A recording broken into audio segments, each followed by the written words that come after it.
Belum lagi kontroversinya ketika Sadio Mane offside. Aku pun sendiri nggak paham lagi lah, ini yang offside kutilnya atau bulu-kuluknya. Aduh, kau jam kali lah VAR pada pertandingan ini. Selama 1 menit, offside Sadio Mane ini sudah dicek ulang dan diuji kembali oleh VAR-nya Everton. Efeknya setelah itu paling-paling masuk TV kita kayak ada yang satu ini. Aduh.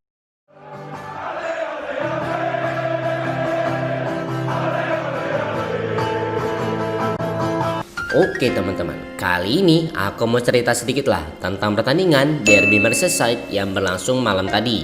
Liverpool ini tampil yang menjadi tamu Everton di kandangnya di Stadion Goodison Park.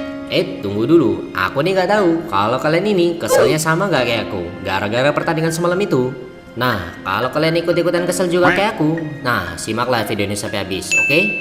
Enaknya kita mulai dari stadionnya dulu lah, Goodison Park, tempat mereka bertanding. Kalau kalian sendiri ada yang belum tahu stadion yang satu ini, aduh, kebangetan kali lah kalian ini. Coba kalian tengok dulu lah foto yang satu ini. Ini stadion Anfield, ini stadion Goodison Park. Jaraknya mereka berdua ini udah kayak dari Monas ke Istana Presiden bro, deket kali lah. Nah, kalau Liverpool ketemu Everton, aku rasa mereka ini cuma sekedar rival-rivalan lah di kota ini. Walaupun mereka berdua ini tetanggaan, tetap aja bro, rivalitas yang abadi itu ketika Liverpool ketemu sama MU. Loh, kok gitu? Tengoklah gol Mohamed Salah satu ini. Ketika Mohamed Salah mencetak gol ke gawang Everton, biasa pula dia selebrasinya. Tapi sekalinya Mohamed Salah berhasil mencetak gol ke gawangnya MU, selebrasinya kok agak nahan bos, buka baju pula dia. Untunglah badan dia ini kotak-kotak. Kalau badannya macam Eden Hazard, mana berani dia. Oke, kita lanjut ke cerita pertandingannya. Kanjeng Mane kita satu ini sama abang Thiago Gokil satu ini udah berhasil sembuh dari virus corona. Di pertandingan yang penting kali ini udah jelas sekali lah kalau mereka berdua bakal tampil menjadi starter. Oke, sebelum pertandingan dimulai, aku sama sekali lah enggak ngelihat bisa Liverpool itu ada di mana. Apa mungkin emang nggak ada? Apa jangan-jangan mereka ini habis pemanasan, jogging dari Anfield ke Goodison Park. Dan aku juga salut lah dengan pelatihnya Everton ini, si Ancelotti. Karena dia ini mau ikutan berlutut seperti para pemain pada umumnya. Jarang-jarang nih ada pelatih kayak gini. Tapi kalau kita tengok pelatih kita sendiri, aduh santai kali lah dia dibuatnya. Mungkin lagi sibuk kali lah dia ini. Karena klub yang dia lawan itu adalah pemuncak klasemen sementara. Oke, kita masuk ke dalam pertandingannya. Peluit pertandingan pun dibunyikan. Biasalah, para pemain melakukan hormat anti rasisme. Dari awal, aku sudah fokus lah ke Sadio Mane. Takut-takut dia lupa pula sama hormat. Hey y'all, come look at this.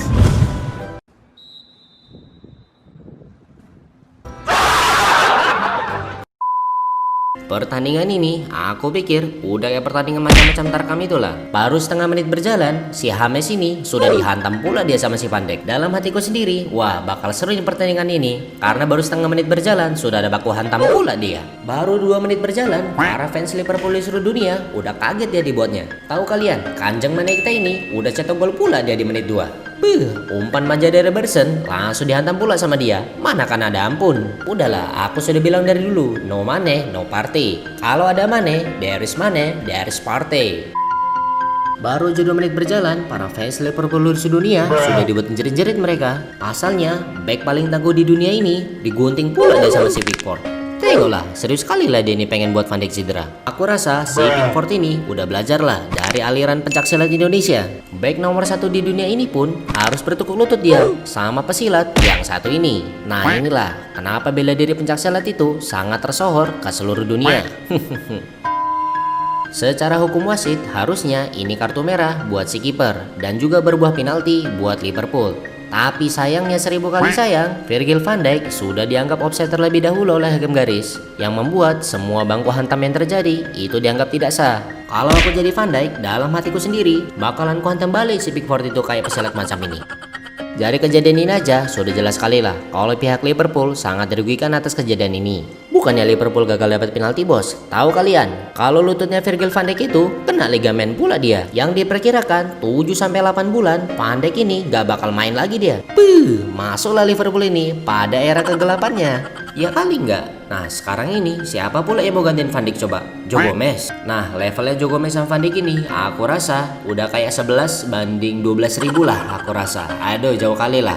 Betulan, setelah Van Dijk cedera, dimainkan pula si Joe Gomez ini. Aduh, mau jadi apa Liverpool? Aku sendiri lebih yakin kalau yang cocok untuk gantiin Van Dijk, Abang Miller kita saat inilah. Abang Miller ini, jangankan buat jadi back, jadi kiper pun sanggup dia buat gantiin si Adrian yang lawak ini. Aduh. Nah, terbuktilah kata-kataku ini sekarang. Kalau lini belakang Liverpool, no Van Dijk, no Partey. Pada menit ke-19, umpan manja dari James Rodriguez, langsung dia disundul manis sama Michael Keane ini dan berbuah gol. Kalau kita sekilas tengok kenapa gol ini terjadi, udah jelas sekali lah, no Van Dijk, no Partey. Duel udara pun terjadi, udah jelas sekali lah, Liverpool ini kelabakan dia. Sebelumnya, Michael Keane ini sudah dimarking dia sama si Fabinho. Tapi Fabinho sendiri, pendek kali lah lompatan dia ini. Mana kan ketahan. Atas peristiwa gol ini, komentatornya juga bilang, harusnya di situ posisinya Van Dijk. Kalau mengharapin si Adrian untuk nahan bola kayak ginian, udahlah, nggak penting kali dibahas. Udahlah, ikhlaskan saja bola itu gol. Kalau kita tengok Adrian Bali, udahlah, memang kualitas dia lah nahan bola macam ini. Tengoklah, bola pun terpisah ke dalam gawang, macam tidak ada penyesalan dari muka dia ini. Nah, kalau yang nahan bola ini si Alisson, aku sudah yakin kali lah, pasti bakal ditinjunya bola ini dan tidak akan jadi gol. Tapi sebaliknya, kalau yang ninju bola ini si Loris Karius, aku nggak yakin kali lah. Tengoklah video ini sendiri. Masuk dia pada menit 20, Muhammad Salah hampir dia bisa berpeluang mencetak gol, tapi syutingannya lembek kali lah. Tendangan macam nih, mana kan gol sama kiper nomor 1 di Inggris. Tapi kalau kiper si Fabianski, syutingan macam nih bisa berpotensi jadi gol. Pada menit 24, Liverpool mendapatkan free kick gratis yang jaraknya lumayan dekat. Tapi tahu kalian, nyusun rencana buat tendangan bebas ini aja, lama kali lah. Mau nyusun rencana kayak gimana pun, pasti sudah ketebak lah kalau yang tendang ini bakalan si Arnold. Nah, betul kataku, tapi tendangan si Arnold ini masih bisa ditahan oleh si Pickford ini. Lagi on fire pula dia. Masuk pada menit 34. Pada menit 34 ini, Sadio Mane hampir dia berpeluang besar untuk mencetak gol. Namun sayang 1000 kali sayang, Kanjeng Mane ini gawang yang sudah ada di depan matanya, terpenggor pula dia. Aku bisa maklum lah, karena dia ini habis sembuh dari corona, mungkin belum fit sekali lah dia nih. 1 menit kemudian, Liverpool mendapatkan tendangan bebas lagi yang jaraknya cukup jauh. Namun di luar dugaan para fans Liverpool, Abang Thiago ini melakukan umpan manja ke Muhammad Salah, lalu dihujamnya bola itu sama Muhammad Salah, tapi kagak ada apa-apa sih. Masuklah kita pada menit 38. Pada menit ini, duet manja dari Thiago dan Salah masih bisa ditahan sama si Jordan Pickford. Tapi syutingannya Muhammad Salah masih lembek kali lah. Aku rasa belum panas kah dia nih. Permisi Abang Salah yang terhormat. Bang, belum panas kah Abang tadi di lapangan? Abang kan udah ngeliat sendiri di lapangan. Tadi si Van Dijk itu dibuat cedera sama dia. Kenapa Abang nandangnya lembek kali tadi? Kenapa nggak Abang hujam saja muka dia tadi? Biar para fans Liverpool di sedunia puas ngeliatnya. Tapi aku pikir kalau pada kesempatan ini nendang Lewandowski, mana ada ampun baginya. Skor pun tidak berubah, tetap 1-1 untuk babak pertama. Masuklah kita pada babak kedua ya kan? Pada menit 47, kapten kita satu ini hampir dia bisa mencetak gol, tapi sayang tendangannya masih melayang di atas misar gawang. Lalu pada menit 50, lawaknya Adrian ini hampir dia bisa menjadi malapetaka bagi Liverpool. Belum tahu pula dia betapa seremnya si Calvert-Lewin belakangan ini. Untung aja bola itu masih ketahan sama kakinya si Joe Gomez. Kalau enggak, geleng-geleng kepala kali aku lah.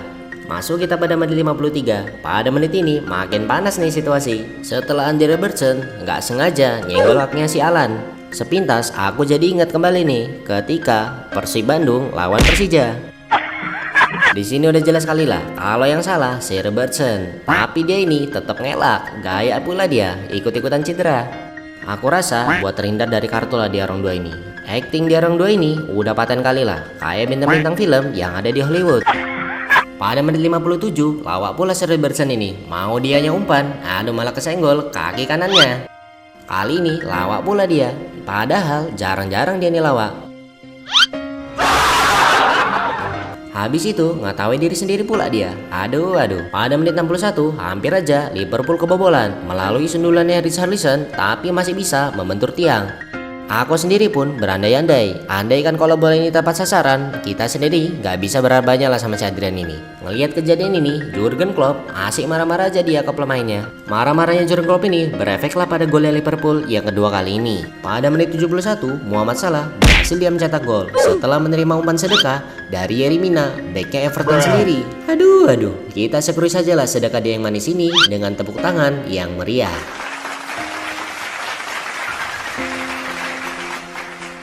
Liverpool kembali dites gas untuk mencetak gol berikutnya. Tapi sayang, sundulan Joel Matip ini masih bisa tertahan sama kipernya timnas Inggris. Aku rasa Jordan Pickford ini lagi on fire lah pada musim ini. Pada menit 77, dugaan saya benar terjadi. Firmino pun ditarik keluar sama si Klopp untuk digantikan oleh Jota. Tujuannya apalagi lah kalau bukan untuk menambah lini serang pada bagian depan Liverpool. Kalau kita tengok Firmino ini, aduh jelek kali lah main dia kali ini. Bener aja, pada menit 80, mimpi buruknya para fans Liverpool beneran terjadi bos. Penyerangnya Everton, Calvert-Lewin, berhasil dia mencetak gol melalui sundulannya.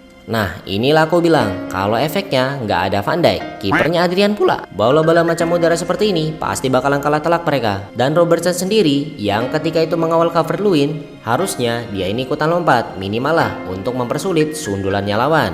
Tapi baik Joe Gomez maupun Robertson, mana kan ada di orang dua ini lompat. Aduh. Tapi aku rasa dalam hatinya dua orang dua ini, mana kan ada bola ini gol.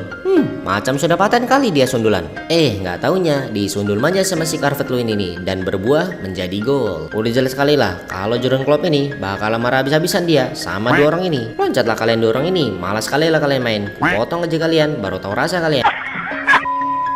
Masuk kita pada menit 87 ini, di mana Liga Tarkam kembali terjadi. Pada menit ini, Thiago Alcantara dihantam pula dia sama si Richarlison itu. Aku rasa fans Liverpool sendiri udah gigit jari mereka. Takutnya Thiago ini yang udah berminggu-minggu cedera, baru sekalinya dia main, udah mau cedera lagi pula dia. Karena benturan keras tadi, pada akhirnya Richarlison sendiri diganjar kartu merah oleh wasit. Kalau kita ngeliat dari kejadian ini sendiri, udah pantas sekali lah buat dikasih kartu merah orang ini. Untungnya orang ini gak main di Liga Tarkam di kampung-kampung itu. Kalau main di Liga Tarkam di kampung-kampung, aku yakin sudah diamuk masa orang ini. Tapi untungnya Thiago Alcantara ini masih sehat walafiat bro. Aku nggak yakin kalau nanti di ronsen sama pihak medis. Gimana hasilnya? Kita tunggu aja ya. Akhirnya pemain Everton tinggal 10 orang melawan 11 pemain Liverpool. Tapi sayang, waktunya tinggal 90 menit. Richarlison tadi itu mengulur waktu dia sampai waktu 90 menit. Menit tambahan tinggal 5 menit. Nah, pada menit 90 plus 1, Jordan Henderson sudah berhasil ya mencetak gol dari umpannya Sadio Mane. Pastinya udah senang kali lah mereka ini, apalagi fans Liverpool di seluruh dunia. Namun sayang 1000 kali sayang, Mane sendiri sudah dinyatakan offside sebelum melakukan umpan. Selama 1 menit, offside Sadio Mane ini sudah dicek ulang dan diuji kembali oleh VAR-nya Everton. Aku yakin fans Liverpool sudah gigit jari sama mereka ini. Taunya bener, pihak VAR sendiri sudah benar-benar menyatakan kalau ini offside untuk Sadio Mane. Sudah jelas sekali lah kalau kapten kita ini yang sudah berhasil mencetak gol bakalan nyesek dia dibuatnya. Dan akhirnya peluit panjang pun dibunyikan dan skor akhir pun berakhir dengan skor seri 2-2. Aduh, gimana pertandingannya? Kesel kan kalian dibuatnya? Aku pun kesel dibuatnya. Jangan kalian ngaku fans Liverpool sejati kalau kalian nggak kesel setelah nonton pertandingan kemarin. Ya coba kalian sendiri tengok. Kalau Van Dijk itu cedera yang bisa memakan waktu hingga 8 bulan lamanya. Dan kemudian Thiago Alcantara itu juga mau cedera pula dia. Belum lagi kontroversinya ketika Sadio Mane offside. Aku pun sendiri nggak paham lagi lah. Ini yang offside kutilnya atau bulu kuluknya. Aduh, kau jam kali lah VAR pada pertandingan ini. Kalau aku ada di sana, bayangkan, kau pecahkan layar komputer VAR itu biar gak jadi offside. Efeknya setelah itu, paling-paling masuk TV kita, kayak ada yang satu ini. Aduh, oke lah. Dari review pertandingan kali ini sudah jelas banget kan, dimana ada peranan Thiago dan Sadio Mane yang membantu lini serang Liverpool. Dan untuk pertahanannya Liverpool sendiri, akibat cederanya Van Dijk, sudah jelas lah PR berat bagi Joe Gomez dan Joel Matip untuk terus mempertahankan pertahanan Liverpool. Di samping cederanya Alisson, mereka berdua ini harus bisa selalu menutup lawaknya kiper kita yang satu ini. Pertandingan ini dibintangi oleh Om Tarka, Man of the Match, Abang Jago Silat, korban cedera yang kena prank offside, ampun Bang Jago, Abang blunder, kapten kena prank, gol sedekah, kejadian teranjing, baik yang males lompat, dan tentunya dalang dibalik semua ini, inilah Derby Merseyside. Oke, itulah sedikit pembahasan dari aku. Kalau kalian ada pendapat lain silahkan isi di kolom komentar ya. Kita tunggu aja match-match besar dan penting berikutnya. See you in the next video.